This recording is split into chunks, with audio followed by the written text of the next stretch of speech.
We have the first rookie touchdown. We had the first rookie quarterback touchdown pass of the season. It's not Kenny Pickett. It's not anybody that we expected. It was Bailey Zappi with the first touchdown pass. We break down everything that happened this week in week 4 on a sloppy week 4 here on the RotoWire Fantasy Football Podcast.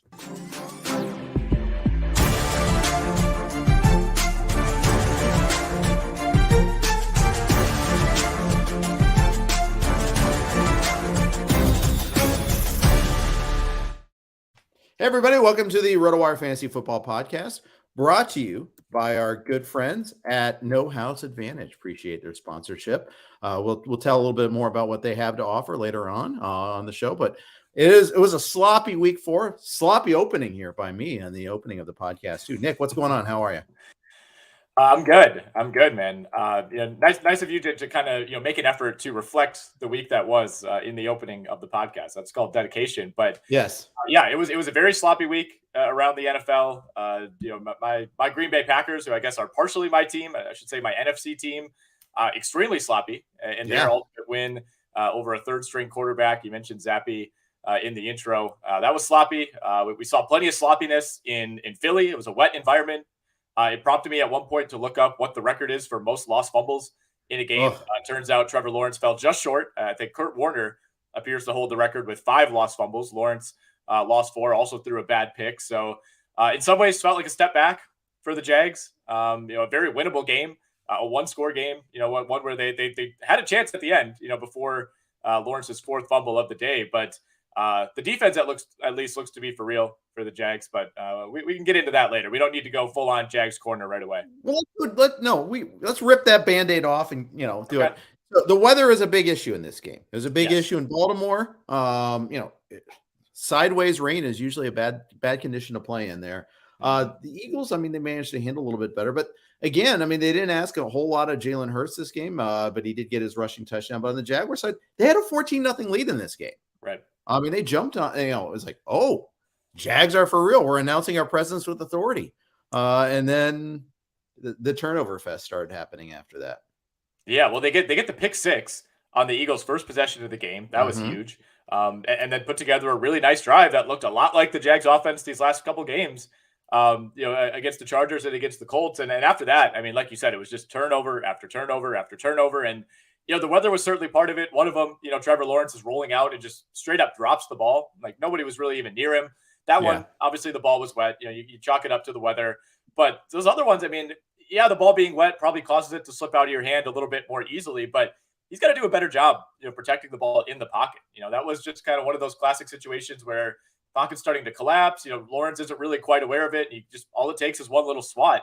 And it's easy for us to say. I have long maintained that if I played in the NFL or even college football, I would fumble the ball every single time I carried it. So I'm not going to sit here and say that I would have better ball security than Trevor Lawrence, but that's just something that comes with being a veteran in the NFL. Good quarterbacks, regardless of the weather, you're not putting the ball on the ground 4 times. And those were just ultra costly for a Jags team that I thought for the most part, the defense showed up. The defense was put in really bad spots all day. And, still, I thought, gave the team an opportunity at the end to at least go down and try to tie this thing up. And like I said, that's when Lawrence put the ball on the ground for the 4th time. But I came out of this game still feeling relatively encouraged, especially about that defense. And, the Eagles are a very good team. They were at home. I think they were better prepared to handle this type of weather. But, you still got to look at this on the other side and say, man, the Philadelphia Eagles at this point, I wouldn't say they're clearly the best team in the league. I think there's still a lot of love for the Bills. Certainly the Chiefs made a statement last night. But in terms of the NFC, man, the Eagles are set up pretty nicely here. Even just looking at that upcoming schedule, Cardinals, Cowboys, Steelers, Texans, Commanders, and the Colts coming up. They should be, pretty handily favored in all those games.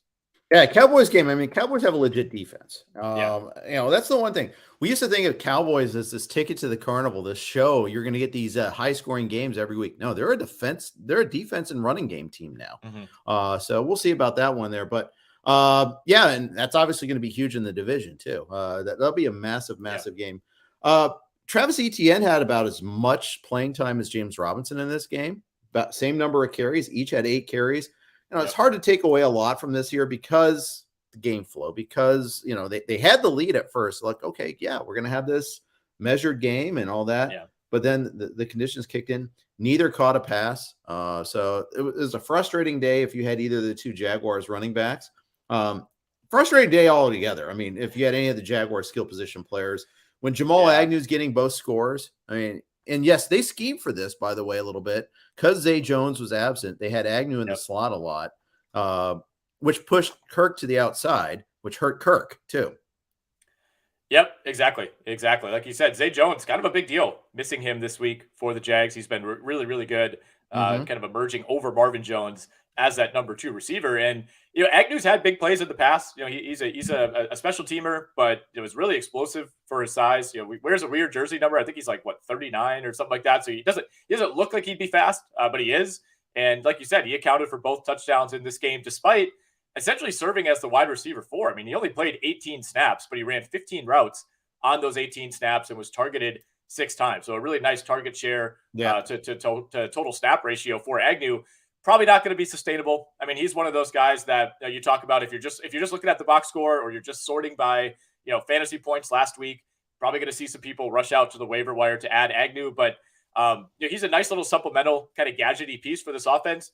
Typically, though, not going to be somebody you can depend on for this kind of production. And you mentioned James Robinson, tough game for him. But, I mean, the Jags were almost like they were in Carolina Panthers mode in terms of how many plays they ran in this game. I mean, they only ran 46 plays.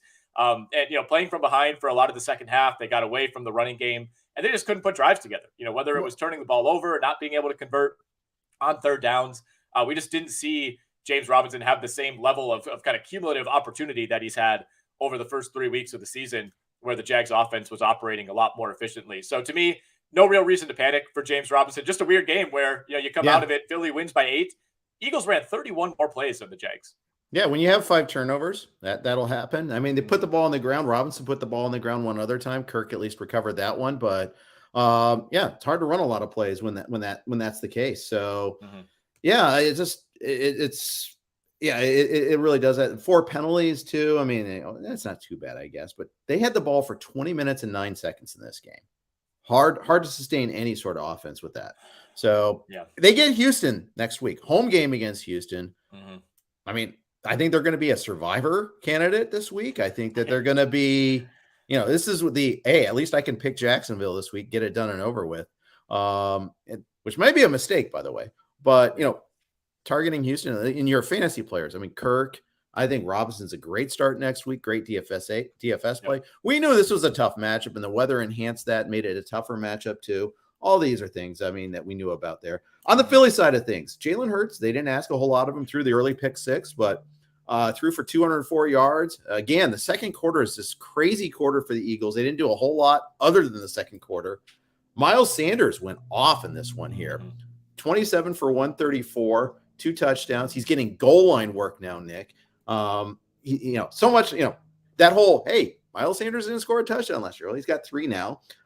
He is 3rd in the NFL in rushing yards with 356 rushing yards now.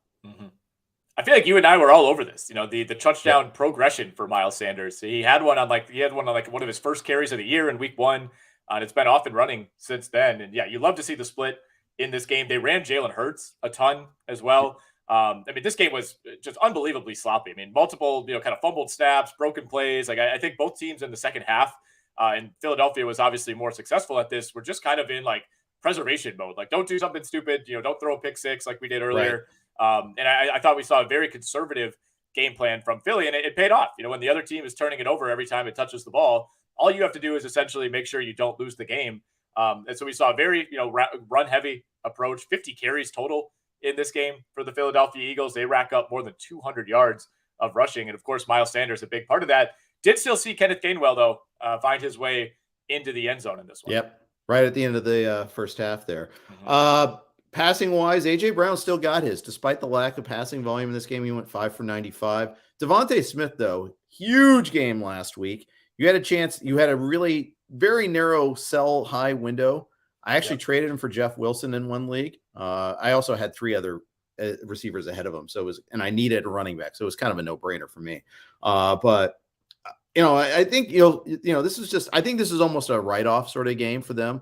On the passing game, even on the Jacksonville side of things, I think it was a bit of a write-off game. I'm not too worried about him actually. I'm not too worried about Kirk. I'm not too worried about Lawrence. I think this is just one of those weird games, and you move on. Mm-hmm.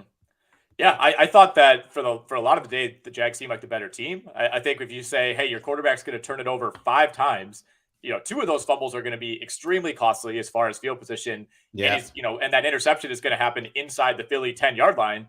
You would say, okay, they probably lose this game by 3 touchdowns. So I think just to be in that position, despite all the turnovers, I mean, it was in some ways reminiscent of your Bengals in week 1 against Pittsburgh. Yeah. And, yep. I think to not get blown out on the road in that scenario, I think does say a lot. So you can probably tell by my tone, I feel relatively optimistic. I think they acquitted themselves well. I think the defense is still really, really good, really, really aggressive. And that's what you want to see. But of course, to jump out to that 14-0 lead and then, end up squandering it. It's a little disappointing. Did feel like Trevor Lawrence took a pretty big step back this week.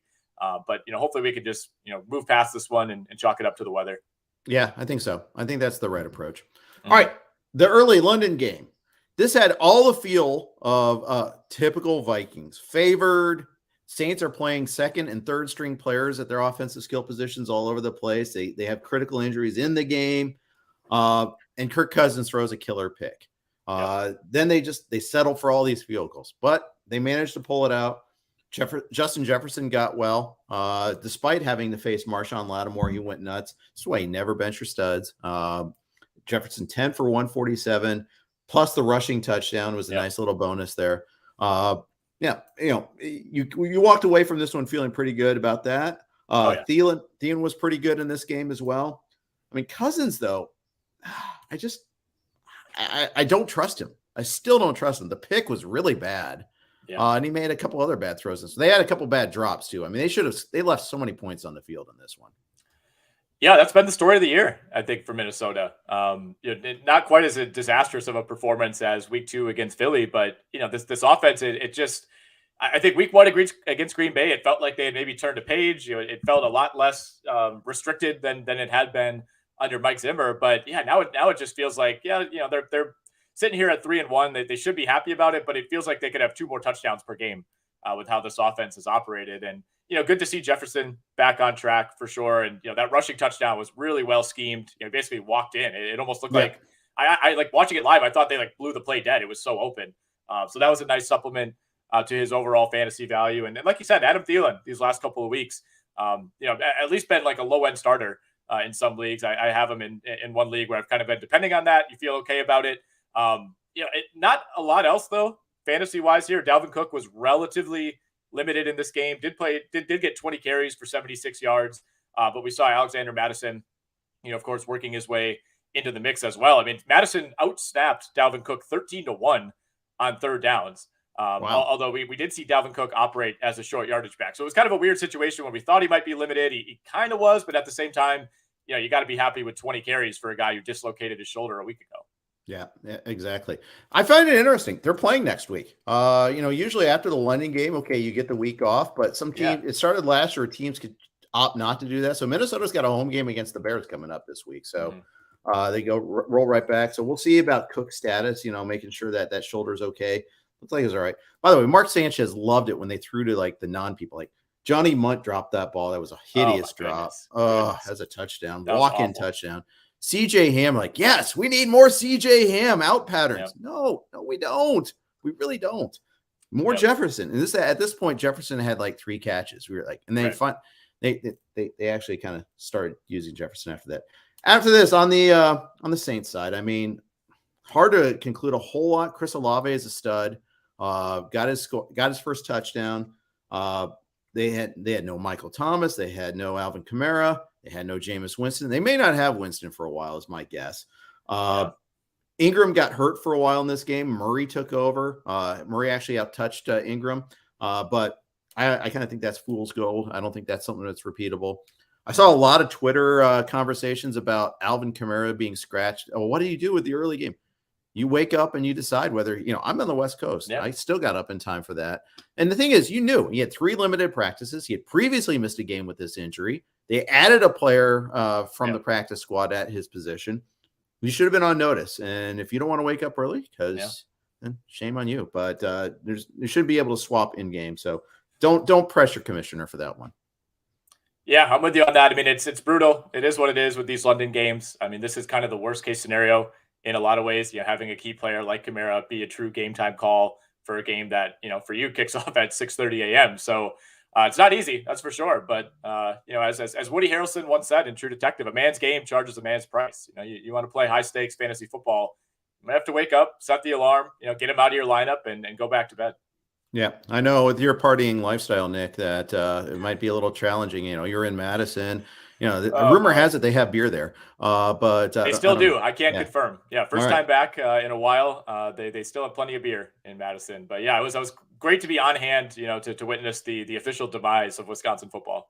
Yeah, it's weird. It's really weird because they've been so solid for such a long time, and then even like as recently as the last couple of years, I mean, they've been strong. Maybe a little bit of a downfall last couple of years. I mean, the quarterback play has been a little shaky lately, but nonetheless. Sidebar aside, I'd love to have Wisconsin's last 20 years. Let's just put it that way. But we'll see what most programs would. Most programs would at the end of the day. We got to keep it in context. Got to figure out who you are, but because sometimes it can get worse. It can absolutely get worse. Ask Nebraska. Yeah. Don't ask Nebraska. It might be too soon for them. But all right. Otherwise, on the Saints, I think we just got to watch for health. I mean, yep.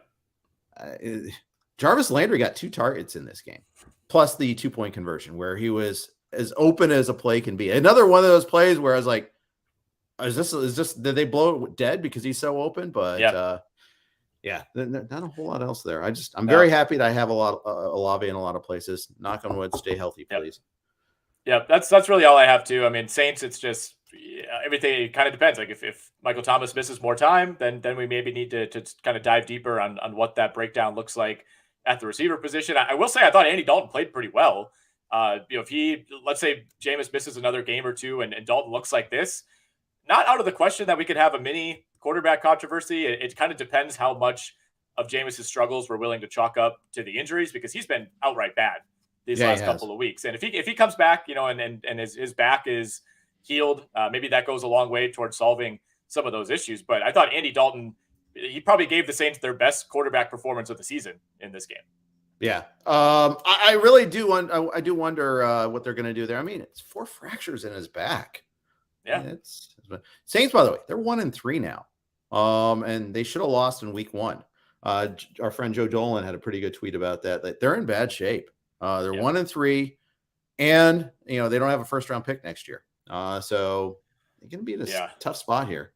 They're in rough shape. They also had I read this morning. They had the 2 oldest ball carriers in the entire league this season operating in this game, in Mark Ingram and Latavius Murray. So not exactly a youth movement here behind Kamara. Yeah, well, Tony Jones wasn't good enough. They had to healthy scratch him despite all that. But I don't know. They kind of like they wanted to go with this familiar names and faces, I guess, but tough spot. All right. Before we move on, all of our podcasts are on the Blue Wire Network. Here is a couple of ads from them. Thank you for your indulgence. Appreciate the Blue Wire Network for hosting us. Let's move on to Browns Falcons. Yay. I can't wait for the rewatch on this one. Running play, more running plays. Although Jacoby Brissett actually threw the ball 35 times. Maybe they should have run the ball a little bit more if you're Cleveland. Whereas Atlanta, they ran the ball 35 times. They only allowed Marcus Mariota to throw 19 times. They only completed 7 of them, and they still won. 7 complete passes, no touchdown passes, and they won 23-20. Yeah, Mariota spent all week grinding Justin Fields tape. It's like, all right, this is how I need to operate in this game. 7 of 19 for 139. Yikes. It felt like Atlanta was moving the ball better in this game. Obviously, they ripped off a few long plays on the ground. Tyler Algier had one in the second half. And Cleveland played okay. It felt in some ways like a redux of the end of that Jets game. I think that was week 2 where they had a chance at the end, down 3. All they need to do, get into field goal range. You got a good kicker now who could make a 50-plus yarder. And you put the ball in the hands of Jacoby Brissett. You ask him to make a play. He's flushed out of the pocket, throws another terrible interception. For the most part, he was okay in this game. Had a nice rushing touchdown. Kind of looked like a kind of a dilapidated like Michael Vick version of that, like breaking through defenders, stumbling his way into the red zone. But he goes 21 to 35 for 234. Other than the pick, I thought he was solid. David Njoku looking very good in this game again. An efficient 5 catches on 7 targets for 73. Didn't see almost anything out of Amari Cooper though. He was a guy who 4 targets. I think after looking really good in bad conditions against a good Pittsburgh defense last week, just completely shut down in this game by AJ Terrell. So hats off to that Atlanta defense. And for the most part, I think Cleveland did what it wanted to do. Nick Chubb 19 for 118, Kareem Hunt 10 for 49. We see another big rushing game for the Cleveland offense, but I actually thought it was the Browns defense that just let them down time and time again. Couldn't stop the run. This game. They couldn't stop the run. Was there 10 running plays in a row at one point in time, or at least, yeah. I mean, given that split, yeah, that definitely checks out. I mean, we should mention too, no Myles Garrett, no Jadeveon Clowney. You think of those guys as I think helping more against the pass, but I mean, missing Garrett especially, that's a big deal. It's a huge deal, and yeah, but it was clearly we're gonna run the ball. We're not even gonna use Cordero Patterson. He's not a workhorse. That was a takeaway. There is that we love him. He was in the game to help close it out. He's a difference maker, but they got to preserve him. He barely practiced this week. So Tyler Algier went 10 for 84, had that nice long run. Caleb Huntley, who's Caleb Huntley? 10 for 56, third string running back. Avery Williams even had a big carry there for 21 yards. I mean, they're committed to the running the ball. They're trying to have as least amount of exposure to Mariota as possible. It's basically the way I read it. Mariota's not even running anymore. So even as a super flex quarterback, you can't really use them unless you're utterly desperate. Yeah, this is a weird game for Atlanta. I mean, credit to them for finding a way to win, but they kind of did it in some different ways than we've seen through these first few weeks of the season. But they are officially in the frisky zone for me. I mean, 2-2. They're a team that I think could beat just about anybody on any given week. Just finding ways to kind of hang around in all these games. Mm-hmm. I mean, they gave the Rams a run for their money. They probably should have beat the Saints in week 1. I mean, there's a world in which they're 3-1 right now, kind of lurking as of right now in that division. I think they've clearly looked like the second best team. The Saints, I think, certainly have the potential to be the better team, but we have no idea what's going on with their quarterback situation. They have key injuries. They can't really move the ball. I think Tampa Bay is going to ultimately be just fine and probably win the NFC South in runaway fashion. But to me, it feels like Atlanta is kind of on that same level as New Orleans. Yeah. Well, Falcons travel to Tampa this week, so this will be a really good test because I think that the takeaway here is Atlanta's defense is actually good, kind of good. Pass defense at least is. They have 2 good corners, and you mentioned AJ Terrell. I mean, he's been fantastic all season long. So, yeah, maybe that's the real takeaway is that. I think they got burned in the slot in week 1 by Jarvis Landry. I think that's the problem is that they don't have a whole lot of depth. That's something they're developing now. I think the offense is still pretty bad, but 202 rushing yards. I mean, they did what they wanted in this game, and they lowered the number of possessions, and ultimately stole a game from Cleveland here. Cleveland's got to be kicking themselves here. They could be 4-0. Oh my goodness! Of course, so could the Bengals. That's a takeaway too. But it was a wonderful week for my Bengals. They won, and everybody else in the division lost. They're tied for first after starting 0-2. So useful there. The Browns, they gacked away the Jets game, all-time choke there. And then this one here, they had a lead. They kicked it away. Yeah, this one wasn't nearly as bad as the Jets loss. Right. But it almost felt like they kind of put themselves in a hole early on. So first drive of the game, they get all the way down inside the Atlanta 5, and they strike out. They go for it on 4th down, and Jacoby Brissett threw the ball away on 4th down. You got to at least throw the ball up for grabs. If you throw a pick, so be it. You can't throw the ball away on a 4th down. So they throw away their first possession. They hold Atlanta to a field goal after that, and then immediately fumble deep in their own territory and hand Atlanta another touchdown. So they put themselves in a 10-0 hole right away. And from then on, it just kind of felt like one of those games where you're 1 step forward, 2 steps back for Cleveland. The only other thing I have before we move on, Kyle Pitts, man. I was just going to bring that up. Another complete no-show. His snap count was way down in this game. It's in certain formations, they don't even use him anymore. He was outsnapped by somebody named Parker Hesse, 48-34. Only 34 snaps played by Kyle Pitts in a game where they had, I think, close to 60 offensive snaps. So it raises the question. A couple weeks ago, I was saying buy low on Kyle Pitts, trade for him, and then they tried to establish him against Seattle, and he did all right. Didn't score, obviously, but I mean, is it because of their commitment to the run? Is Hesse a better blocker, for instance? Do they just? Must be. Well, I mean, they always talk about how Pitts really isn't a tight end. Well, is this just the wrong team? Do we need a quarterback change? If they do bring in Desmond Ridder at some point in time, is that do enough to resuscitate Pitts' value, or what are we looking for here? I don't know. At this point, I think that's kind of what you're hoping for, just like a change for the sake of change to see if something happens. But I mean, this team's 2-2. They are coming off of a win here. Like I don't think we're in any danger of Marcus Mariota losing his job at this point. I think it would probably take, like, if anything, I mean, he's probably on stronger footing now than he was coming into the year. So right. I don't know, man. I mean, this is really tough given the level of investment and the level of talent. Like you don't feel good about benching Kyle Pitts. I mean, I guess you could maybe try to trade him, but you're selling at the lowest value possible. I don't know, man. And there's just not that many productive tight ends week to week where you're not going to go grab someone off of waivers and feel better about starting that guy week to week than you would Kyle Pitts. It kind of sucks to say, but I think you just have to ride it out. Yeah, I think you're right. I really do. And Arthur Smith's not soul searching. They won.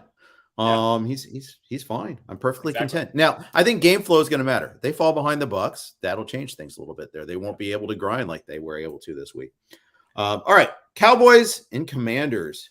The Carson Wentz devolution continues. He's gotten worse every single week.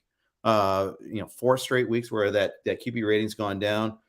They got sacked 9 times the week before in Philly. You kind of figured okay, up against the Dallas pass rush, this is going to be a problem. It was a problem, but it's just diminishing returns. 2 picks in this one, 42 attempts, only 170 yards. This is a Flacco level of return on investment, maybe even worse. They've really started to fall apart.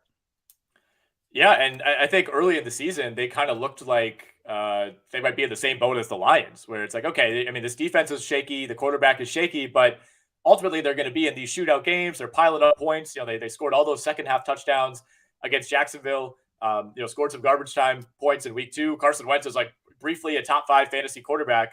And yeah, things have come crashing down these last couple of weeks. I mean, they moved the ball almost, for no yards against the Eagles in week 3. And then I think this game played out just about how you'd expect, right? With this Cowboys pass rush against Carson Wentz coming off of a week where he took 9 sacks, only took 2 sacks in this game, but was really never comfortable. And I think the way that Dallas is kind of moving around guys like Micah Parsons, giving different looks. I mean, it's been really confusing for teams the last few weeks. And again, I think this played out almost exactly how you would have expected. On the fantasy side, Jahan Dotson gets in the end zone, did get hurt late in this game, sat out the final couple possessions. We're not really sure what's up with him. I mean, that would be another pretty big blow for the Commanders, but very quietly now, the Dallas Cowboys, I mean, sitting at 3-1, likely getting Dak back next week. Got to be pretty much best case scenario given where we thought this team would be the moment that Dak hurt his hand. Hot take coming here. Dallas should take their time in bringing Dak back. Don't rush him back. I feel like this is almost like Russell Wilson coming back too soon last year. And they face the Rams this week on the road. Do you want to throw him in on this? I don't know. I mean, yes, I don't want to say Cooper Rush should take over. Let's make sure this is not a anti-Dak comment. It's a make sure he's fully all the way back. If there's any sort of doubt, don't push it. Because I mean, player playing through a thumb injury, it could be a really bad situation. Mm-hmm. Yeah, and I think there's a clear distinction between make sure he's healthy and we have a quarterback controversy and Cooper Rush is the starter. I mean, this isn't going to be a like wildly ironic situation of how Dak got his job, over Tony Romo back in the day. But yeah, I was watching some games with friends yesterday, and we were talking like, I mean, is Cooper Rush putting himself in a Matt Flynn-like position? Like, is there a team out there that is going to look into Cooper Rush as a potential starter next year? And then regret it? Yeah, probably. Yeah, exactly. I mean, I think he's a perfectly competent game manager in a good situation. I don't think he's done a whole lot. I mean, second half against the Giants, he did pretty well. Second half in this game, he did okay. Again, there wasn't a whole lot. This wasn't an offensive explosion by the Cowboys. They didn't ask a whole lot of them. You didn't turn the ball over. Yay. Good job. I mean, I think that's really it. I mean, he only threw the ball 27 times. This is another game where they didn't run a ton of plays. This was a slow-paced game. Yep. Yeah, and it's, it wasn't as much of a blowout as the final score would indicate. I mean, Washington was threatening and in this game for most of the second half, and we saw a great job by Trevon Diggs, who showed up again this week, and this Dallas defense. I mean, it's for real, man. Even going back to week 1 against Tampa, really limiting the Buccaneers in that game and keeping them in it despite the offense not being able to do anything. And the offense hasn't been great, but we are starting to see at least the awakening of CeeDee Lamb, who this time last week, he was on that short list of really disappointing receivers, guys who are falling in your value meter every week. And at least now he's back on track. And I think with Dak coming back, you have to feel at least as good, if not better, about CeeDee's value for the rest of the year.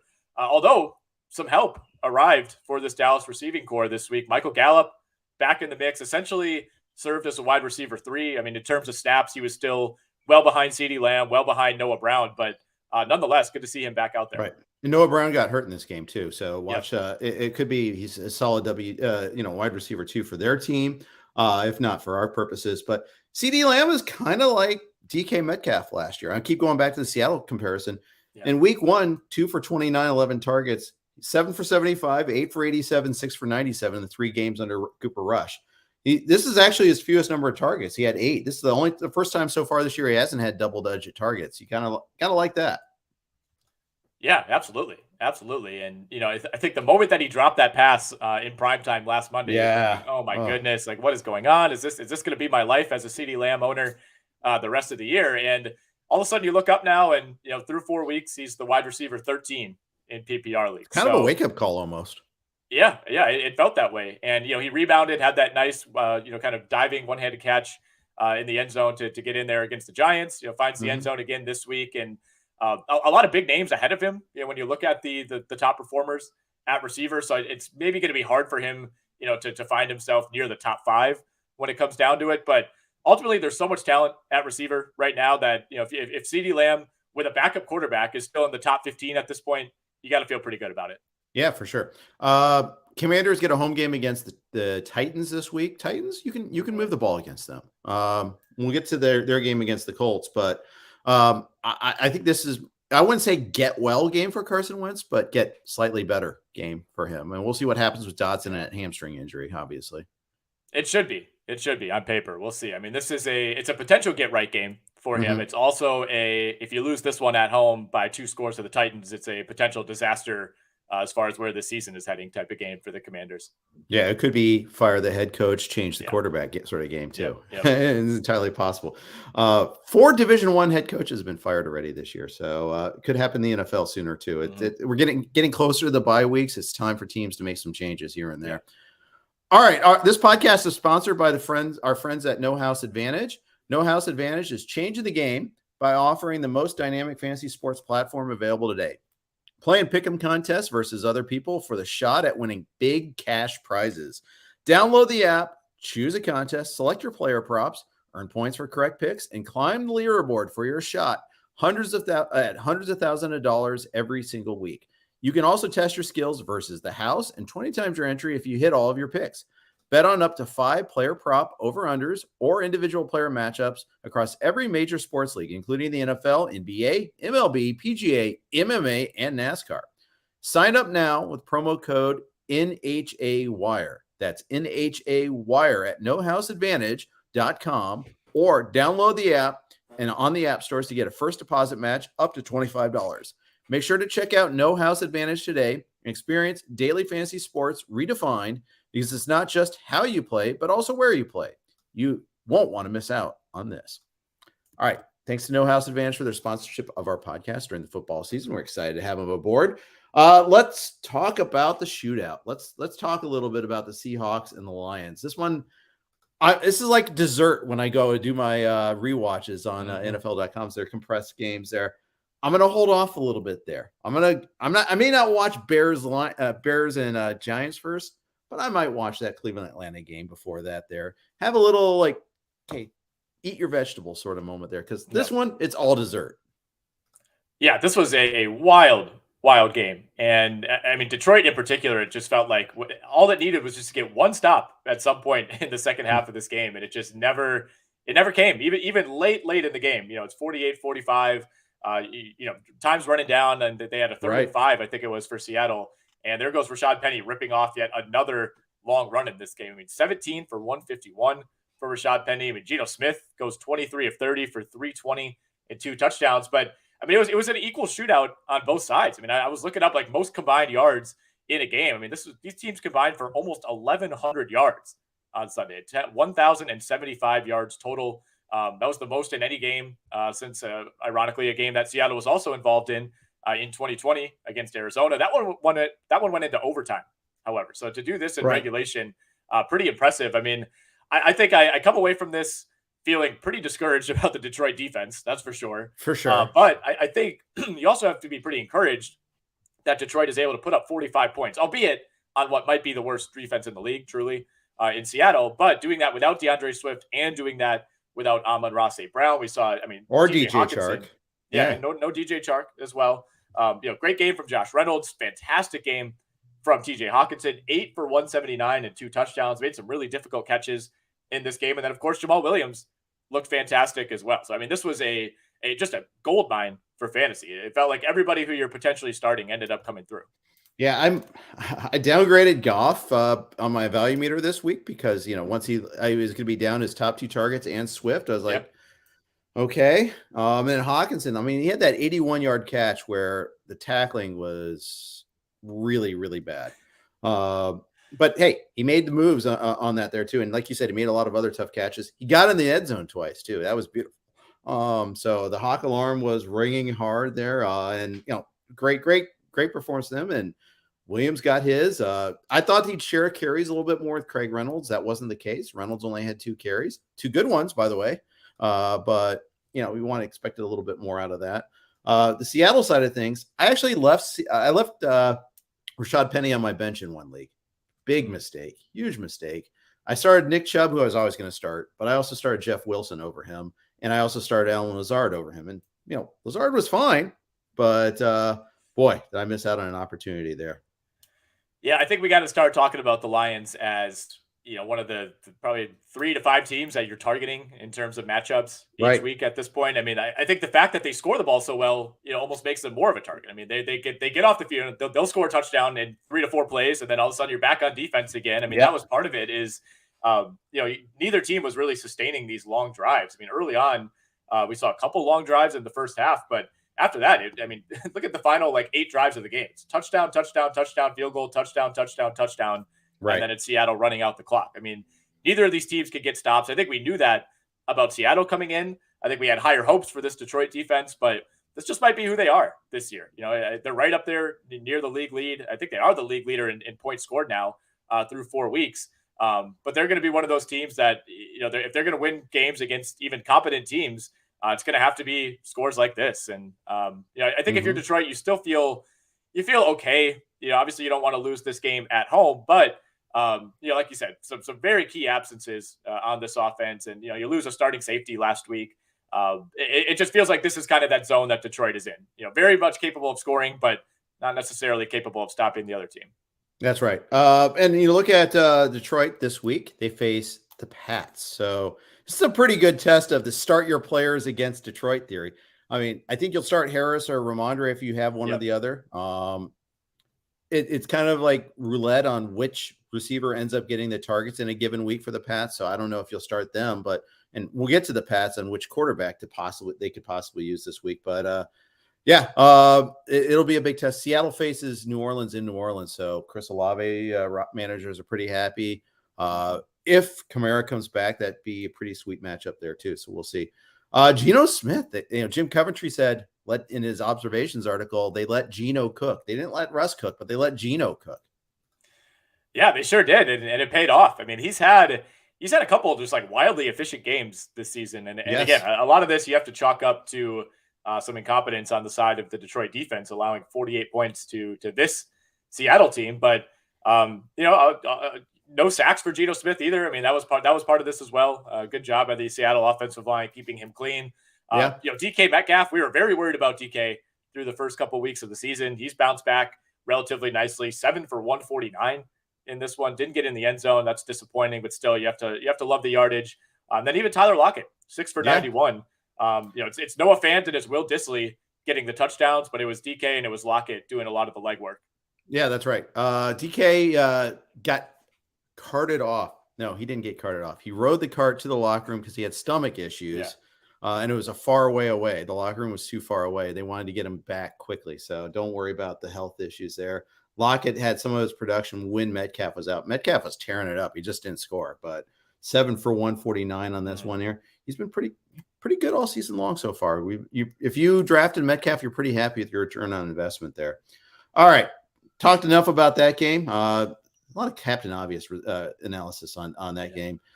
Colts, Titans. The Colts are in a bad way right now. Oh, boy. The Colts are in big-time trouble. And it kind of felt like the loser of this game was going to be in trouble no matter what. But, I mean, this was another really discouraging game for this Colts offense. And, not only does Jonathan Taylor have yet another inefficient day on the ground, 20 for 42. I mean, that is a 2.1 yards per carry average for those of you who do math. 1 catch for 1 yard, not doing anything out of the backfield. I mean, this Colts offensive line, it felt like for a while was one of the stories of the league. I mean, it was just, they're mauling guys. You got Quentin Nelson. He's the best guard in football. There's just been no running room for Jonathan Taylor these last couple of weeks, really dating back to that Jags game a couple of weeks ago. And yet again, I mean, this was a game that it looked like Tennessee was going to run away with. And I mean, the Colts had opportunities in the second half. They scored early in the second half to make this a 1-touchdown game. And then after that, they have a 10-play drive end on a punt. They fumble away an opportunity, and then they miss a field goal late that would have at least, kind of created one more opportunity there if they could get a stop. But man, I mean, it's been rough. I mean, Matt Ryan, the yardage looks good here. The final line is okay, 27 of 37 for 356, but took 3 sacks, fumbled 2 more times. He's now fumbled 9 times. 9 times of the year. Only lost 1 of them today, thankfully, but 9 fumbles. I mean, he just doesn't look confident. I once again, I've said this a couple times this year, but I think I woefully misevaluated just how competent this Colts offense would be. I think we kind of misrepresented what the weapons were beyond Michael Pittman, who didn't do much in this game. I mean, if it's not for Mo Alley Cox, who's just like a touchdown machine all of a sudden, between him and Jelani Woods, like no one else is really doing anything in this offense. Yeah, and by the way, that's not bankable at all. I mean, Cox was barely getting any targets heading into this week. And Jelani Woods got 1 this week. Happened to go for 33 yards. Maybe they should go more than 1, but no. And the thing is, Michael Pittman suffered in this one there. Matt Ryan threw for 356. If I told you Matt Ryan threw for 356 and 2 touchdowns, and you're a Michael Pittman manager, you're like, okay, can't wait to see his stat line. Yeah, right. No. 6 targets only on those 37 attempts. I mean, yeah, it's kind of a nightmare line when you juxtapose what Matt Ryan did yardage wise with who ended up on the receiving end. It's like, yeah, if you started Kylan Granson, you're feeling great about his 4 for 62, or even Alec Pierce 4 for 80. But yeah, the guys who really matter and who are in fantasy lineups, not necessarily doing a lot here.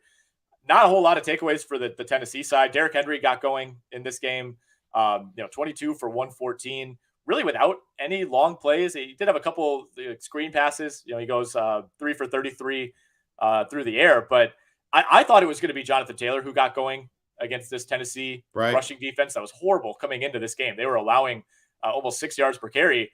And we saw the complete opposite. It was Derrick Henry who got going against the Colts. And more bad news for Indianapolis, by the way. They play on Thursday night this week. Already, Shaq Leonard has been ruled out. So not a lot of help coming for that defense. Nope, he hasn't been able to play all year. Couple news injury items, and one in this game. Taylor just got a push that X-rays came back negative on his ankle, so he might be able to play Thursday night against the Broncos. The Broncos will be without Javonte Williams. It's now come down. Yep. He has a torn ACL. He is out for the season, obviously. We'll talk more about the Broncos coming up, though, but Mike Boone and Melvin Gore are going to be doing a timeshare on that one there. They both had, I'll save it. I'll save the comment there about that. Also, Treylon Burks got hurt in this game. I actually thought he was maybe a sneaky guy to try to add in DFS super cheap and see if he could have that breakout game. He did not. He got hurt. We'll see what his status is going in. I mean, the receiving game, you look at it there. Robert Woods, 4 for 30. He did score, but the volume's not there. We're still waiting for that Austin Hooper breakout. That doesn't seem like that's happening. It's just, Tannehill threw for 137 in this one. 137. Horrible. Yeah. Yeah, you get the sense that if the Titans are going to hang around this season and if they're going to challenge the Jags for that AFC South crown, it's going to be ugly. Challenge the Jags. I like how you phrase that. Yeah, if they can maybe mount a challenge to the Jacksonville Jaguars, they're going to be doing it in games like this where you put up 24 points, but it's an ugly 24 points, and I really can't emphasize how true that was this week. But at least for the Titans, you're back on track, right? You start 0-2. You have that really tough loss to the Giants in week 1. That's kind of an alarm bell type of loss, but bounce back with a nice win at home against the Raiders. You go on the road, you beat the Colts, and now you get the Commanders next week, a very winnable game at Washington. You could head into the bye at 3-2, and you'd have to feel okay about that. But this is one I picked the Colts.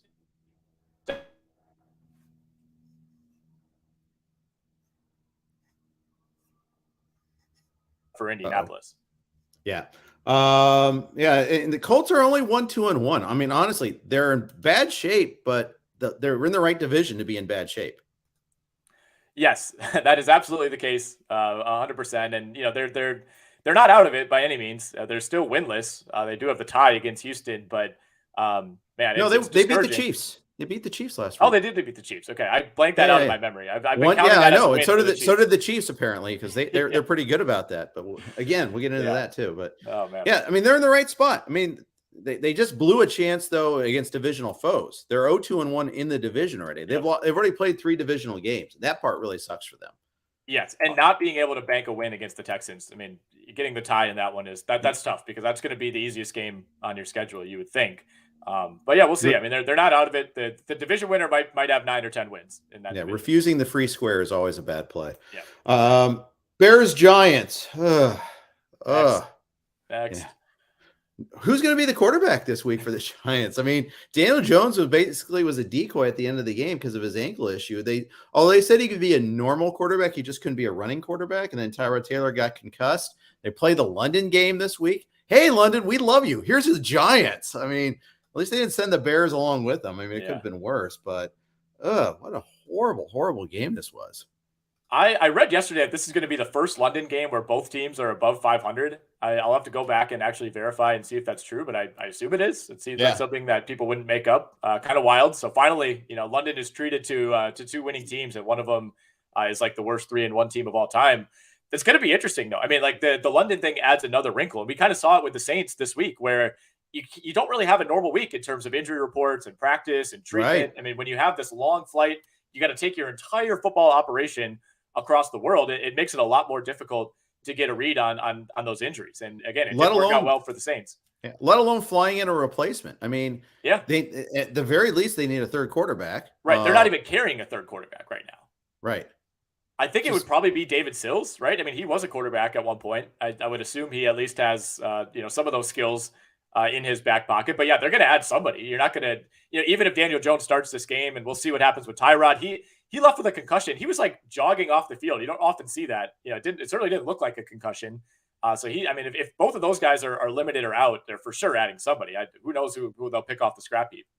I know of an independent neurologist who could check Taylor out for them if they want. He's available. He's got plenty of time on his hands now. Yeah.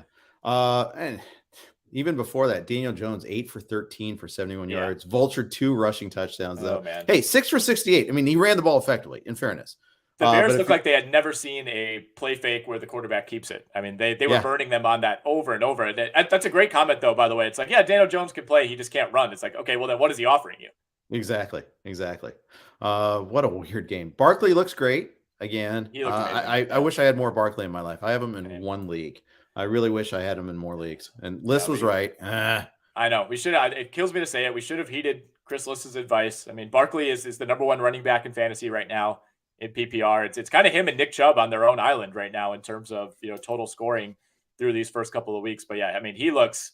I would say I don't know if Barkley's going to end up as the RB1 at the end of the year, but he has been to me the single most impressive running back in the league, just in terms of how it looks. I mean, he's fully back. Yeah, and dealing when you have no receivers whatsoever on the roster. The level of difficulty for him is insane. Yeah, it is. It's really insane. So he looks fantastic. 31 carries, though. I wonder if they're going to wear him out, but we'll see. I mean, he handled the workload just fine. They're not always going to have the advantage of facing a team who can't throw at all. And that's the case with the Bears. I mean, abandon all hope, ye who enter here. I mean, Justin Fields looks terrible. He's getting no help. He got sacked 6 times. He didn't throw any interceptions, at least, but they did. They fumbled 3 times. Velus Jones fumbled a punt. Tristan Ebner came in and put one on the ground. Khalil Herbert looked okay, 4 yards per carry, but he was facing an 8-man front.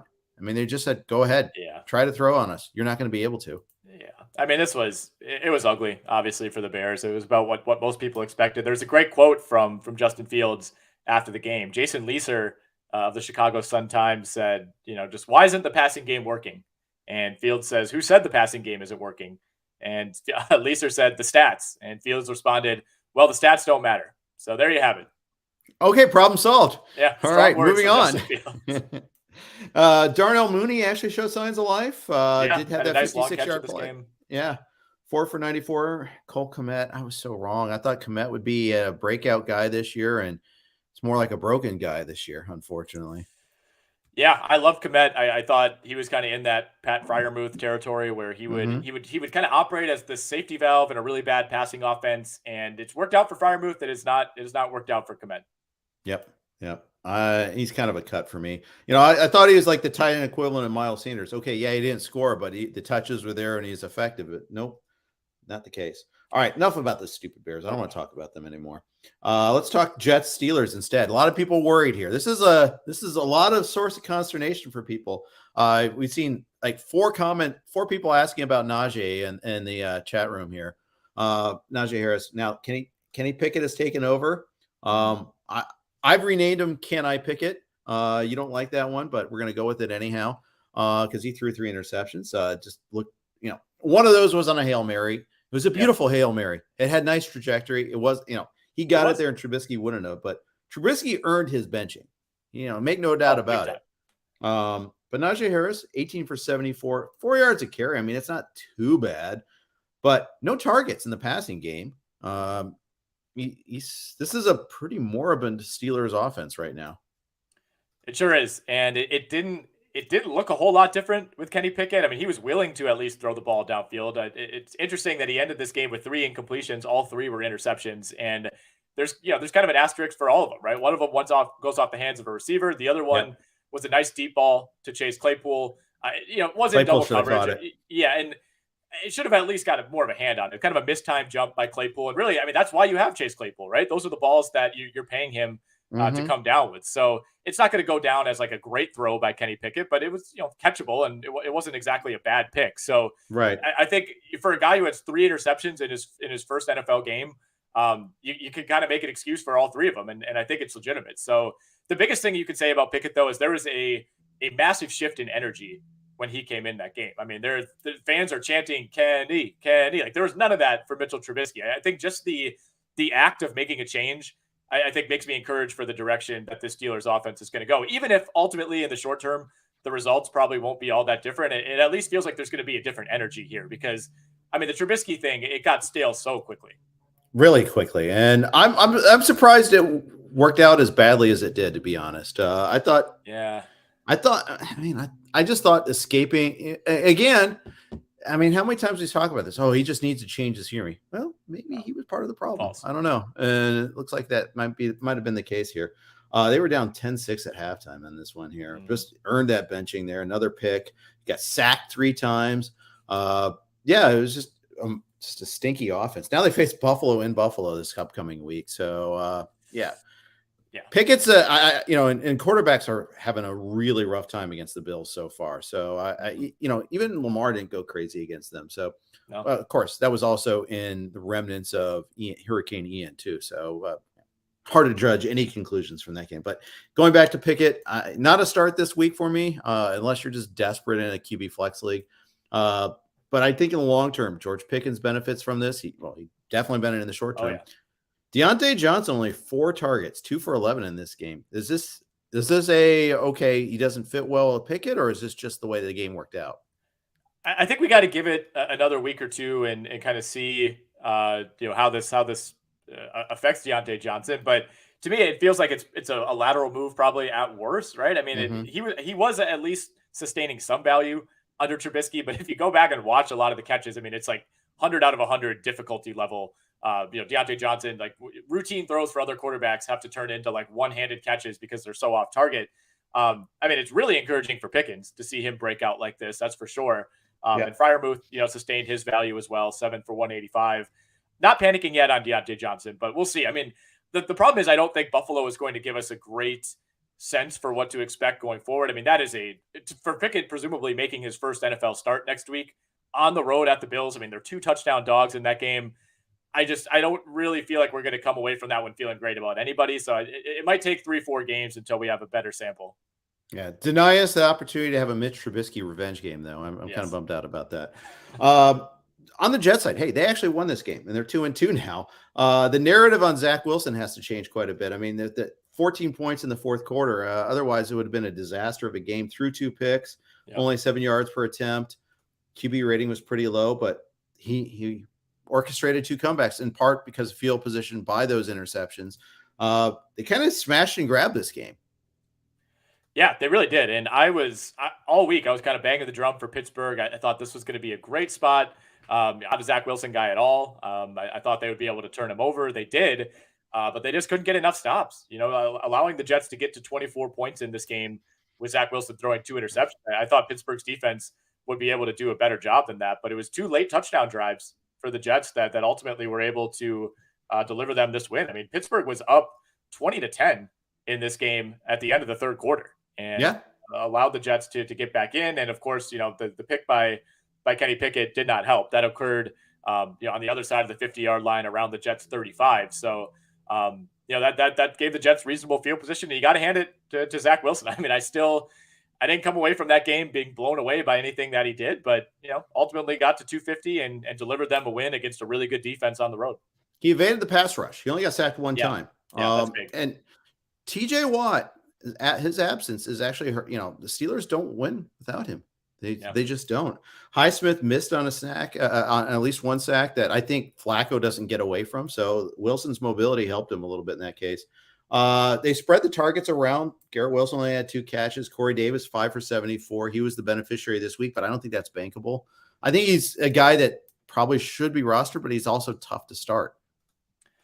Yeah, should be rostered at this point for sure. There's weirdly been a lot of production in this Jets receiving corps. It's just been different guys every week. I mean, Tyler Conklin has been fairly bankable at this point. I mean, 3 for 52 for him in this game. I mean, the problem is it feels like 1 week it's Garrett Wilson, then next week it's Corey Davis, and at some point Elijah Moore is going to be a bigger factor in this offense. I think a lot of people are high on the connection that he showed, at times last year with Zach Wilson. So it feels like it's going to be frustrating. I don't know if there's going to be 1 or 2 guys you could depend on every single week. I think the other thing before we move on to address with the Jets too is Breece Hall. I mean, 2 receptions for 12 yards, but 17 carries for 66. He out carries Michael Carter 17-9, in this game. And he certainly looked like the more dynamic back. I think his meter is definitely pointing up as we continue along. Right. And by the way, he almost fumbled that game-winning touchdown too. Yes, he did. That was very close. Yeah, very, very close on that one there. All right, before we move on to Bills and the Ravens, quick note from Play with Swagger. There are 50 million fantasy sports players and sports bettors in the U.S., but 90% of all cash prizes are won by only 2% of players. That's because most sports gaming options were created for pros. The dudes dropping loads of cash on data to find an edge over the rest of us. Not Swagger.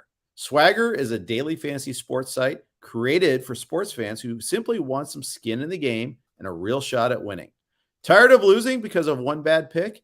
With Swagger, you don't need to be perfect to win. You simply need to create a ticket of 4 to 10 simple player props and score points for the ones you get right. Your score determines your win, not the perfect ticket. You can be half right and be all right with Swagger. Swagger offers the most player props and biggest payouts of any DFS site, as much as 50 times your money. Plus, you can play fantasy football along with all the major U.S. pro sports, as well as international soccer, Formula One, NASCAR, fight sports, rugby, cricket, and even esports. Ready to play? Visit playwithswagger.com/RotoWire to sign up, and Swagger will give you $10 free to try them out. Plus, match your first deposit 100% up to $100. Swagger, daily fantasy for all fankind. We were expecting big things out of Buffalo, Baltimore, but the weather intervened, turned this game a little bit into the muck, Nick. Still 23-20. Nice comeback at the end by Josh Allen, getting that rushing touchdown to tie the game, and then the drive at the end. But I think any analysis of this game has to start with the decision, and that to go for it on 4th down in a tie game. It ended up throwing an interception in the end zone instead. You only have the best kicker of all time in Justin Tucker. That's the thing that's kind of interesting about that there. What did you think about that decision? I didn't hate it just because, I think you kind of had the sense at that point that Buffalo had unlocked something offensively and they were going to go down and at least get a field goal try. Although with the elements, a 35-yard field goal isn't as much of a guarantee in that type of game as it normally would be. So right. In some ways you want to take the points. You certainly would prefer to have the lead in that situation, but it's a big deal to have a touchdown on the board relative to a field goal. So I didn't hate it. The one thing though with throwing the pick in that situation is especially key because, it's one thing if you get stuffed with a run play or you throw incomplete. Buffalo's taking over at the 2-yard line. Turning that into an interception, that was a huge swing for field position, right? Not having to operate with your back to the goal line and getting the ball out at the 25-yard line. That to me was really, really big. And that was a big mistake by Lamar Jackson, allowing Jordan Poyer to pick off that pass. But I like the play. I mean, it was a really nice identification by Poyer, who came kind of out of nowhere, came all the way across the field to intercept that throw. But, man, it feels like that the Ravens, sometimes the aggression pays off. Other times it doesn't. I mean, it felt like everybody was on board with this decision. Like, I do love the general concept of, Jim Harbaugh essentially leaving the decision oftentimes in the hands of his quarterback and saying, look, do you want to go for this? You feel good about it? Let's do it. Because of course, quarterback's always going to say yes, though. Yeah, exactly. It goes both ways, though. I don't know. Like, if the Ravens score there, we're probably praising them for making this brilliant decision. And obviously they don't, and it goes the other way. But like you said, really weird game. A slow start for the Bills. Allen throws a pick almost immediately. Buffalo's not able to get really much of anything going in the first half, but it was pretty much single-handedly Josh Allen keeping them in this game and then finding ways to win. I mean, they did benefit from a fairly questionable late hit call on Josh Allen during that final drive. That was a pretty big bailout. I think they had just taken a penalty on the previous drive, so they were facing like a long down and distance in the rain against that Baltimore defense. And in a lot of ways, it felt like that was really the biggest differential. Yeah, I felt like we were deprived a game that we really should have seen but for the weather. I mean, both sides were really sloppy. Both averaged under 6 yards per passing attempt in this one. Yep. I wanted to see a little bit more out of this, but a couple other things on this one here.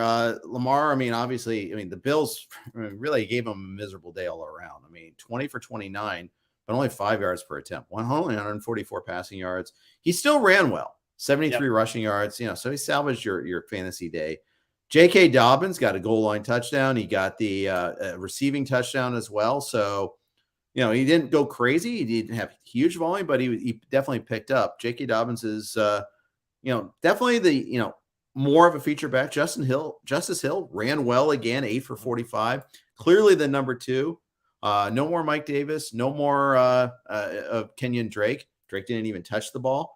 So I don't even know. He might have even been a scratch for all I know. I didn't get the chance to see that their actives, but basically they're done. Don't worry about them anymore. You can cross their names off, take them off your rankings and all that. On the other hand, on the Bills side of things, I think we got to watch for the injury situations there with Isaiah McKenzie and Jamison Crowder getting banged up in this one. Khalil Shakir could be a really nice pickup this week. Yeah, the McKenzie one is big. I mean, he's kind of been the ideal third receiver in a really good offense who can return fantasy value. I mean, you think guys like Tyler Boyd, they just become bankable because that offense is so productive and it's so often finding itself in the red zone. But you mentioned Crowder. I mean, he was diagnosed with a broken ankle, so he's going to be out for a while. I would imagine likely for the rest of the regular season. He's pretty much out of the picture. And I mean, maybe that, depending on what happens with McKenzie, that creates a situation where everybody is kind of getting bumped up. And with McKenzie, it looks like it'll just be concussion protocol this week. So we might not know until later in the week. By the way, while you were doing that last read, we did get a couple pretty big injury notes from me and Rappaport. Traylon Burks going to miss some time with turf toe. And Cordero Patterson headed to IR after getting a knee procedure earlier today. So we knew he was kind of limited this past week, was playing through it. Doesn't sound like he came out of that feeling any better. So the expectation per rap is that Patterson will be back in 4 weeks, but nonetheless, a pretty big loss. Yeah, and he came in back into the game in the fourth quarter in that one too. Yeah. That's the thing that I'm a little surprised by that. Yeah. I don't know. But yeah, Tyler Algier is definitely he's available in a lot of leagues too. A lot of people got, remember he was a healthy scratch in week 1, was very limited in his work. Now he's been picking it up steadily. Go get him. He's now the top waiver pickup, I think, of the week. I think so. And, unfortunately, you go into a matchup against Tampa Bay next week, so it's not ideal. And then after that, it's the 49ers, and then it's the Bengals and the Panthers.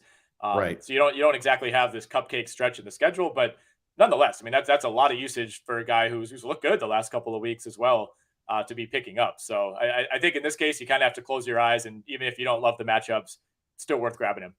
Yeah, for sure. Traylon Burks got turf toe injury. He could be out a while. There's no immediate pickup in the wake of that, unfortunately. No. Makes you feel slightly better about Robert Woods, I guess, who's just kind of finding ways to hang around. He got in the end zone again, like you mentioned, but no real change there. Yeah. One more game from the early slate, Chargers-Texans. I thought the Texans were a sneaky underdog in this one, and they did put together a run late, and then the Chargers swatted them back away and said, okay, that was fun that you made it a 3-point game late, but then they got the late touchdown. We saw that Austin Eckler got kind of well, 13 for 62 touchdowns, and then the receiving touchdown. You finally got the scores from Eckler here. You didn't, average yard per carry wasn't great, but they also didn't ask a whole lot of them. Herbert was great in this one, threw for 340. They got well as an offense. They did, but man, this got really dicey for a while there. I mean, they were up 21-0 at one point, and looked like they were cruising toward the ultimate get-right game, like you're saying. And then all of a sudden, midway through the fourth quarter, this is a 3-point game. And I mean, the Chargers needed to convert a 4th down to avoid true disaster here. I mean, they faced a 4th and 2 from around midfield with about 5.5 minutes left in this game. And that ended up being a really big play to Eckler, takes a short pass, gets 20-plus yards. And from then on, they basically rolled. But if they don't convert that, I mean, this was going to get extremely, extremely dicey for the Chargers. So the final result looks fine. They covered a big number on the road. You feel good about how they started the game. But, man, if you watch this game start to finish, it was not quite as convincing as you would think.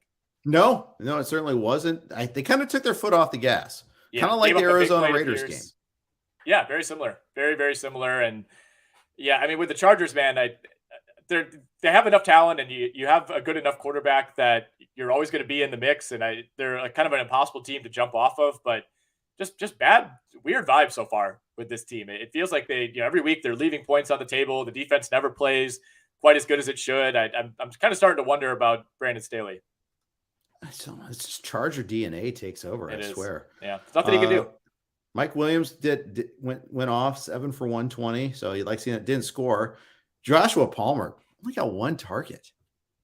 What happened there? Yeah, you would think this would be a great spot for Josh Palmer. We talked about him quite a bit during draft season as like this, potential breakout, especially if Mike Williams or Keenan Allen got hurt. Keenan Allen gets hurt early on in the year. It's kind of the perfect setup for him, and it just hasn't happened. It has not happened whatsoever. And again, that just goes back to what's been kind of this strange Chargers offense. It never really feels like is running on all cylinders. Although we saw Mike Williams bounce back in a big way. He was extremely quiet last week against the Jags. He goes 7 for 120. Your guy, Gerald Everett, just continues chugging along. Yeah. That's super, super productive. I mean, he's tight end 5 right now in PPR leagues, behind only Kelsey, Andrews, Hawkinson, and Zach Ertz. I mean, he looks like he's going to have some staying power. But yeah, Josh Palmer, 1 for 25 on 1 target. Just, not really playing the role that we expected. Yeah. Damian Pierce, they just need to give him the ball a little bit more, although he did have 6 catches, but he only had 8 yards from those catches. Got a Damian Pierce question here. Rendon says, should I trade Damian Pierce for James Conner and Melvin Gordon? He just lost Javonte. He's also got Alvin Kamara. No. Damian Pierce, Damian Pierce is what you're hoping James Conner and Melvin Gordon can be the rest of the year. And I'm not convinced Conner is going to get back to that. And I think Corden's going to split time with Mike Boone. I don't think it's going to be a full like workhorse guy. Pierce got every single one of the Texans carries.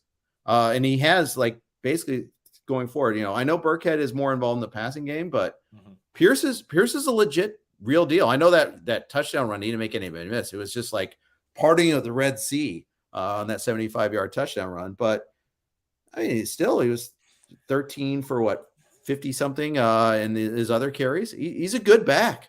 He runs hard. He finishes the run. Don't trade away Pierce right now. I wouldn't do it. No, I mean, especially Melvin Gordon has fumbled like 5 times in his last 50 carries. I mean, they don't have much of a choice at this point, but I mean, if you watch that game yesterday too, I mean, he just looks confused. Like it's like he has the yips kind of in terms of holding onto the ball. Right. So that situation is not exactly maybe as pristine as it looks with Javonte Williams going out. And, we'll see. It's not like it's just going to be the Melvin Gordon show. Like Boone's going to be involved. Maybe they go and bring some outside help to spruce up that backfield. But yeah, even if you just look at the snap count with Dameon Pierce, like ideally you'd love him to be a little more involved in passing downs. It was still 11-1 in terms of third down snaps in favor of Rex Burkhead, but that was basically the only time Burkhead was even on the field. I mean, 34-2 was the snap split in favor of Pierce on first and second down. So, I mean, he is the guy at this point. He got all 5 short yardage carries in this game. I think the needle's definitely pointing up for Pierce. I mean, the question is, how many weeks are the Texans, going to be able to put up 24 points? If they're not often going to be storming back like they did in this game. But nonetheless, I think, that early season kind of panic where it's like, are they really going to do this with Rex Burkhead? That's starting to wear off. I think storming back is what they do. They almost, because they fall behind. They got that part down. Yeah, they're very good at falling behind. Yeah. 0-3-1. They did storm back against the Colts. No, it was the other way around. I take that back. It was the other way around. They had a big lead against the Colts. They allowed them to storm back to a tie. Davis Mills threw 2 picks. He got sacked 4 times. I'm just like, they didn't lose their fumbles at least, so they had that going for them. But and then they got that recovery on the kickoff fumble. They make it a little closer. That was actually the fact that they couldn't score a touchdown off that. Turn that around was maybe a disappointment there. I was more bullish on Mills. I'm less impressed now than I was. I mean, he had a fine fantasy day, but I just don't think he's that good of a real life quarterback. No, I feel like he's taken a step back this season. I was really impressed. I mean, there was a case to be made last year that he outplayed Trevor Lawrence, and he kind of looks like he's plateaued, or like I said, is kind of taken a slight step back. Just the accuracy hasn't been there. I had the pleasure of watching that full Texans-Bears game last week, and he was rough. He was really rough in that game. Obviously had that late pick to Roquan Smith, 2 more interceptions in this game. For a while there, it looked like they had maybe struck gold, last season with this kind of mid-round quarterback. But I think to me, he looks like he has the look of kind of a long-term borderline starter at best. It's poor man's Ryan Fitzpatrick. Sorry. I mean, a longer neck, but yes. Yeah. Shorter beard. Yeah. All right. Before we move on to the afternoon games, note from our friends at Monkey Knife Fight. Football is officially back on Monkey Knife Fight with all the NFL action you're looking for. And if college football is more your speed, they've got plenty of that too. On Monkey Knife Fight, there's no sharks, no salary caps, and no math. It's just easy to play, easy to win, daily fantasy player props. Join now at monkeyknifefight.com and you'll get your first game free. Then use promo code RWNFL to get your first deposit matched instantly up to $100. So what are you waiting for? Join Monkey Knife Fight today. All right. Unfortunately, we got to start the afternoon slate with Arizona, Carolina, which lived down to expectations. Has Matt Rule been fired yet? Matt Rule has not been fired yet. Come on, Ian Rappaport. Let us know this. I did see a tweet regarding the Panthers this morning where Matt Rule confirmed that he will be sticking with Baker Mayfield as the team's quarterback. When the other option is Sam Darnold, I guess that becomes a little bit more of an understandable decision. But man, this Carolina team is rough. The Bears are almost in their own category where I kind of like watching them because it's so bad that it's kind of an assault to the eyes in like a fun way. Carolina is just like purely the most unwatchable team in the league. Like there's like a certain sadness to the Panthers offense that at least with the Bears, like anything is on the table. You don't know what's going to happen. Carolina, it's like every time you turn around, it's like Baker Mayfield's dropping back. It's 3rd and 5. He's got an open receiver and he throws it directly into the arms of a defender who knocks it down to the ground. It felt like that happened 10 times yesterday. He had 5 passes tipped at the line of scrimmage. And horrible. he's not even trying to get it over. Like, it's like JJ Watt is standing right in front of him with his arms up, and he's just like trying to throw right through him. I mean, it's ugly, man. And I don't think Arizona's a good team either, but they're fortunate in this one. I mean, I think we saw another defensive touchdown for Carolina. Second week in a row they've gotten one of those. Didn't really matter. Yeah, I mean, Arizona was in the woods in the first half. They were terrible. Horrible first half. It was 10-3 at halftime. I think I tweeted that they were living down to expectation or something of that nature. Yep. It just Arizona kind of found their way in the second half, but not really. I mean, you look at the offensive stats for Arizona. I mean, Kyler 207 passing yards. He did get the rushing touchdown that salvages his fantasy day. But I mean, they were dealing with short fields a lot too. So I mean, they scored after that. Kudos to them for that. But it was an ugly game all around. I don't think you should be sending the all clear here just because they rallied to beat Carolina. No. But yeah, I just think that this is two teams with problems. I think James Conner is problematic, and I was big on him. I actually had a few shares of him. Like James Conner over like Josh Jacobs, that's not working out very well right now. No, I mean, the Jacobs thing, we can't be kicking ourselves for that. I mean, the Raiders were sending all the messaging our way that Josh Jacobs was not the guy, but of course he looked good yesterday. I mean, another guy I feel bad that I feel like I was just completely off of him this year was Marquis Brown, who very quietly is the wide receiver 6 right now in PPR leagues, behind only Diggs, Hill, Jefferson, Kupp, and Waddle. So it doesn't really feel like he's had a big year. It feels like a lot of it has kind of come in garbage time, but over the course of 4 games, he's been an accumulator. Yeah, 11 targets. So once Hopkins comes back, we'll see what happens a little bit there. They're down a bunch of targets. Dortch played, but he was hurt coming into the game. AJ Green did not play. Rondale Moore made his debut, and it wasn't really that exciting.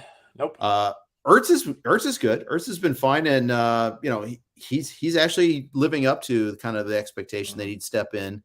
And tight end's a wasteland right now. If you have Zach Ertz, you're feeling pretty good because at least you're getting a floor of some sort of production every sort of week.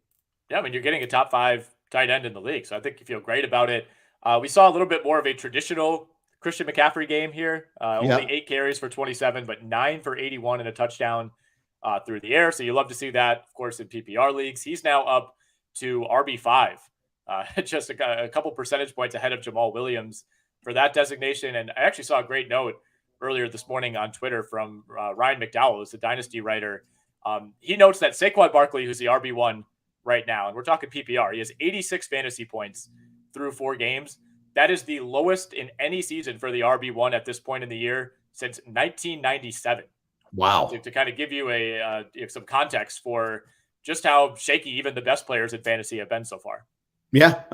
Scoring is down across the league. We talked about that earlier, and running back scoring's way down. And I saw a lot of talk this week. Okay, how many running backs are going in the first round next year? Little as 3, people are suggesting. Yeah, right. And who knows? I mean, by the end of the year, maybe one of those guys gets hurt or we feel differently about their situation. I think that's far from a guarantee. We did see a slight uptick in scoring this week. I know through the first 3 weeks, there were 23 games that finished with a combined score of 40 or lower. And I believe we only had 2 or 3 of those this week. So we're moving in the right direction, at least. I know Bears-Giants kind of set us back a little bit. And I think the other one was Commanders-Cowboys, finished at 35. But every other game, we at least got to 40 points.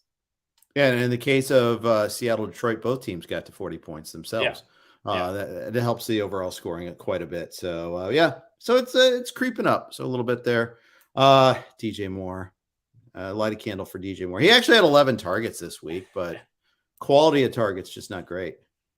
Yeah, I don't know if the scorekeeper is just assigning him targets where every time Baker Mayfield throws it into a defender's elbow that they just say like, he was probably looking for DJ Moore. I don't know, but 6 for 50. I mean, the way that this Carolina offense is operating, like getting 6 catches and 50 yards out of DJ Moore feels like close to a best case.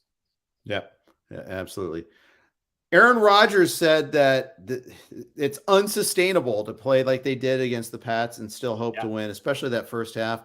Lowest, like 1/2 QB rating of his career, had the pick 6 at the end of the half where he said that it was almost a little, his throw was so bad that he almost lucked out, that the defender overran the ball. I mean, it was such a bad throw.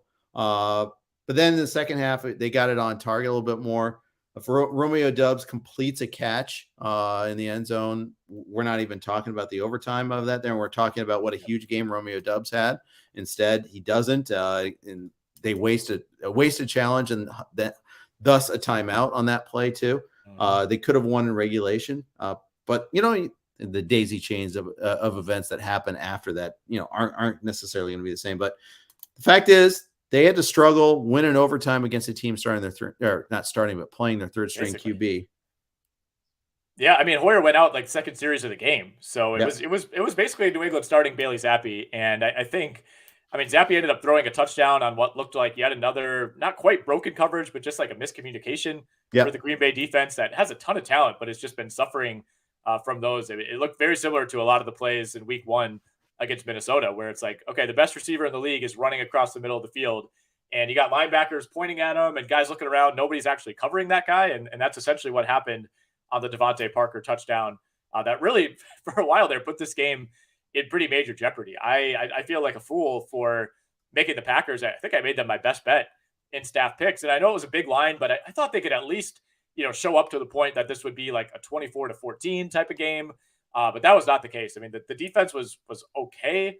Had some big sacks. Rashawn Gary, by the way, is second in Defensive Player of the Year odds right now. He's been fantastic in the early going, but no Jair Alexander. I think they felt that in this game, and it was a classic letdown scenario. It's like, the other team has a below average quarterback. It's like, if we just play our B game, we're going to win.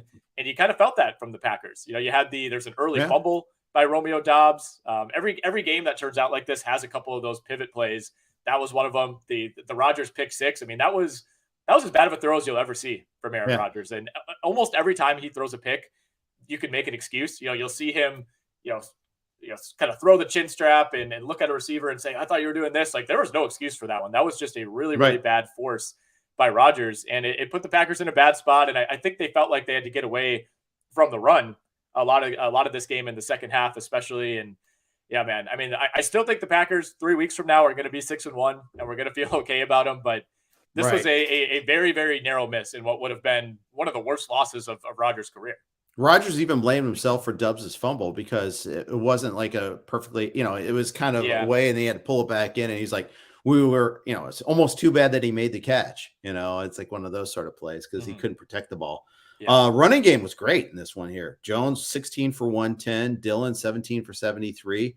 Watson had the end around touchdown. That was a great block by Doubs to help set them free on that one there. So at first all I saw was Watson scoring and like, oh, he's redeeming himself. And he scored, but it wasn't on a pass. But yeah, Lazard looked good. 6 for 116, 8 targets on this one here. Really, the ankle doesn't seem to be a problem anymore for him. No, Lazard looked amazing. He's clearly, I think Romeo Doubs is starting to encroach on his territory a little bit, but I think it's still Lazard as the number one target in this receiving core. And then a nice touchdown from Robert Tonyan as well, who has been a little quiet through these first couple of weeks, but started to look a little bit more like his old self. But man, this was, if you watch this game, it was shaky for the Packers. It was, a couple big throws to like Randall Cobb coming through on 3rd and longs. Players like that who you probably don't really want to be depending on the Rodgers to Cobb connection in those situations. But ultimately in the NFL, a win's a win, right? The Chiefs had a similar game last week against the Colts. They weren't able to pull it out. So at the end of the day, we'll see where the season goes for Green Bay. But even if you feel bad about it, at least you're not taking the loss. Yeah, exactly. On the Pat side of things, Harris and Stevenson, almost perfect split in carries. It's like, I think it was like 51 to 49%. They face Detroit next week. It's the Matt Patricia revenge game. I know that's the way it should be billed, at least. Might not be. But both Harris and Stevenson are really good starts next week. Just if you're playing DFS, you have to kind of decide between the two of them. But it's kind of that way in draft season all along. In some leagues, Stevenson went first. Some leagues, Harris went first. Harris got the score this week. Stevenson got the catches at least. So, he was fine if you started him. You were just hoping to get in the end zone. Yeah. Kind of a similar situation to what we saw on the other side, with Jones and Dillon, both guys really productive in this game. Harris and Stevenson, I thought, especially given the lack of talent and experience at the quarterback position for New England, I was surprised how effectively they were able to run the ball. I mean, that's really what kept them in this game in the second half, was just being able to consistently convert, third and shorts. Yeah, exactly. All right, last of the afternoon games, Broncos, Raiders. You heard the news already, but if you joined us late, Javonte Williams, torn ACL, out for the season. Devastating loss. Melvin Gordon committed a fumble 6. He was only carried 3 times for 8 yards. Mike Boone supplanted him a little bit. Denver, I mean, despite all of that, they had their chances. They just kind of gacked this game away. And I mean, credit to the Raiders, they took it, and Josh Jacobs in particular took it. But this was definitely the Josh Jacobs game. How big are you going to be on Mike Boone this week? Well, I mean, Mike Boone himself has had some kind of ball control issues as well. Yep. I mean, I think Melvin Gordon is the guy. Obviously, he's going to be rostered in most leagues. It's going to be his job, I think, to lose. But like we were saying earlier in the show, it's not going to be 100% Melvin Gordon. And if he comes out and has like a fumble in the first quarter next week, I think things could get really interesting, because there's not many coaches or teams out there that have tolerance for guys who put the ball on the ground. And his fumble in this game could not have been costlier. I mean, fumbled it, returned all the way for a touchdown. And that really felt like the true turning point in a game that all along, it's like you knew this was a must win for the Raiders, and you kind of figured they were going to find a way to do it. But that gave them a huge advantage. Although Denver, was able to come back and score on that next possession. I think both teams actually missed extra points. For the Raiders, or go ahead. It's just weird to see it, because, Carlson hasn't missed a field goal attempt in that stadium yet. And McManus is pretty solid too. Yeah, right. Very, very weird back-to-back. I mean, this was a strange game for sure in its entirety. But, yeah, I mean, taking Javonte Williams out of this offense for Denver, huge, because that was through the first 3 weeks of the year, at least. Like, they did finally get Russell Wilson going in this game. He gets up to 237 yards, albeit only on 17 completions. But Javonte Williams was kind of the best thing they had going. And it felt like they were getting away from him more than they needed to. You take this away from this Denver offense, and, I mean, we've talked about Denver is very lucky to not be sitting at 1-3 right now. And now you lose probably your most dependable offensive weapon. It's going to get a little dicey. Yeah, I mean, they barely beat Houston. They barely beat the Niners. Right. Of course, they could have beaten Seattle. They should have beaten Seattle. So that one's going to one that they're going to look back on and say, oh, how do we give that one away? I think it really is time to let Russ cook. The problem is they're having a hard time protecting him. He took 3 sacks. And he was under pressure a lot of other times too. So that's something to watch for there, is like, because really, I mean, unless they pick somebody up off the street, it's really 2 problematic backs in Gordon and Boone. Boone had a really bad drop on 4th down. Now, granted, they were already down 9 points, but it was one of those where like, oh, that just can't drop that. I mean, it was an easy first down on 4th and 5. Just completely dropped it. So that was bad, but I think you're going to see a lot more. I would be interested in trading for Judy and Sutton right now. 2 guys that really haven't lit it up yet. Both scored this past week. I think they're going to really get a lot of targets going forward. I think they have to. I think that's the way they have to kind of lean after all of this. Yeah, I think we could see a complete reversal, and this team just kind of becomes a more high octane passing offense going forward. I don't think they're going to be able to depend on the running game really whatsoever. And they didn't move the ball well on the ground in this game, even before Javonte Williams got hurt. I mean, 10 for 28. Russell Wilson was their most effective rusher in this game. Did have a rushing touchdown. Should have probably been a passing touchdown. He hit a really nice throw to KJ Hamler, who stumbled at like the 2-yard line and wasn't able to get in. But this was easily Russell Wilson's best game of the year. It's really not even close. Yeah. And albeit in a losing effort, unfortunately for them. Devontae Adams, 9 for 101. Matt Collins, 3 for 33. So a big come down after last week's performance against Tennessee. No surprise there. I mean, obviously there. Are you concerned about Darren Waller? Only 3 for 24, only 5 targets in this one. A little bit. I mean, this is the second week in a row now that target share has not really been there. I'm trying to look at his snap count in this game. I mean, I know last week it was really low. This week, higher. I played 60 out of 75 snaps. I think you're fine with that. It's not like there's really any competition for him at the tight end spot, nor should there be. But, this is also without Hunter Renfrow, who missed another game with that concussion. Didn't see a whole lot out of Matt Collins. Played a bunch of snaps, ran a bunch of routes, only had 3 catches. But, yeah, with Waller, it's like, if you're having these games without Hunter Renfrow, you're not going to feel better when Renfro's back in the lineup, and that'll presumably be in week 5. That's true. Let's finish with the Sunday night game. Good started worse for the Bucs. They fumble the opening kickoff. The Chiefs turn around, score right away. The Bucs ran the ball 6 times, 6 in this game. Very odd mix of play call mix there. Yep. Brady threw for 52 times, 385, the 3 touchdowns. One of the big plays though was the fumble sack right after, which really put, right after they had stopped the Chiefs on 4th down. And you're like, okay, time to build some momentum. Nope. Boom. Done. Once the Chiefs went up like 28-10? I mean, it was just all comeback time for them the rest of the way. Yeah, well, you mentioned that fumble by Brady. I mean, that one felt like, okay, they had a little bit of momentum. They had gone down. They got the touchdown to Mike Evans. And then they had forced the 4th down miscue by Clyde Edwards-Helaire, who not only would have picked up the first down, but it looked like he had quite a bit of room to run. So that to me was a huge inflection point in this game. You're like, okay, if we're Tampa Bay, we didn't play this 4th down that well, but we got the stop. If we go down and we score here, all right, all of a sudden it could be 21-17 and we're feeling okay. And then first play of the drive for Tampa Bay, fumble by Brady, KC set up, basically at the 30-yard line, and the game was essentially over after that. So it really felt like it could have gone a different way. But you start the game by fumbling the opening kick. You fumble again deep in KC territory. That's just how it's going to go, and the Tampa Bay defense looked awful, I thought, in this game. Maybe it was better just scheming by the Chiefs, better plays by Patrick Mahomes, who was locked in really from the first series. But this was not the same defense that we saw the first 3 weeks of the year. I mean, KC very easily could have scored 5 touchdowns on its first 5 possessions had it not been for that drop by Edwards-Helaire. But especially in the first half, they were just moving the ball at will.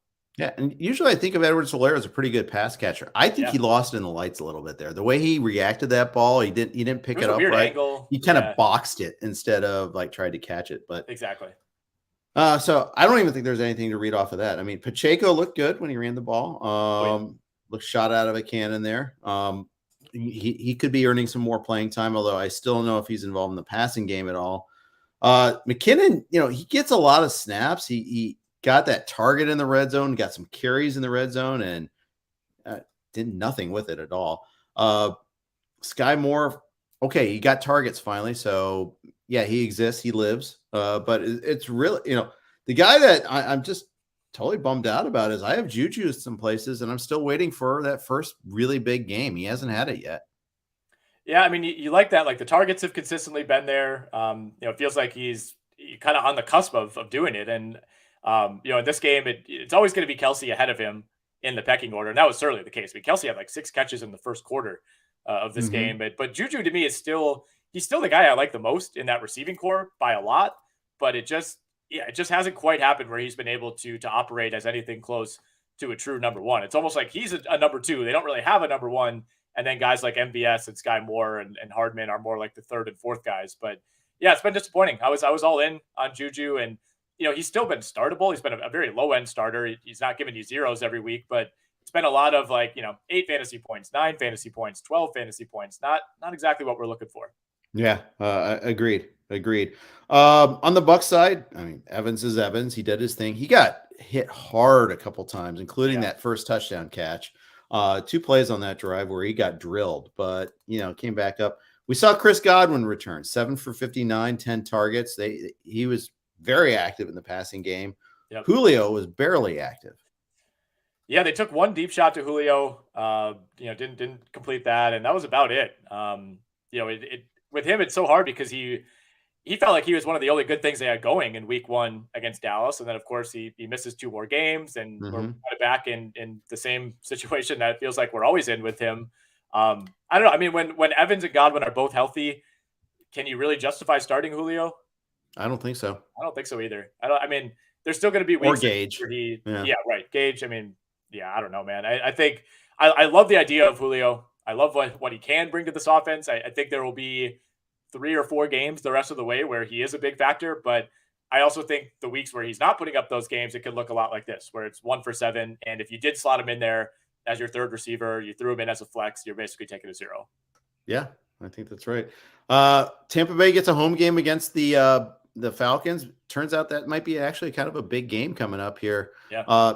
Tampa 0-2 at home, which is kind of weird, but they need this one here because their schedule is going to be tough later on. So this is one they got to have. Chiefs home game against the Raiders coming up. That could be a big time shootout. I'm looking forward to seeing that one. That's the Monday night game too.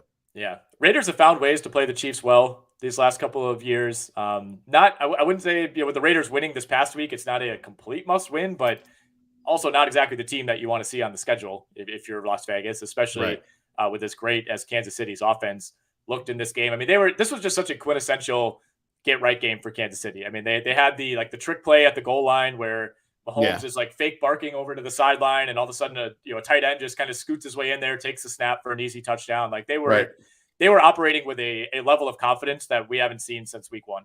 Yeah, when they're rolling, they look different than every other team in football. I mean, they just so many different ways they can beat you. Any other takeaways from this week before we sign off?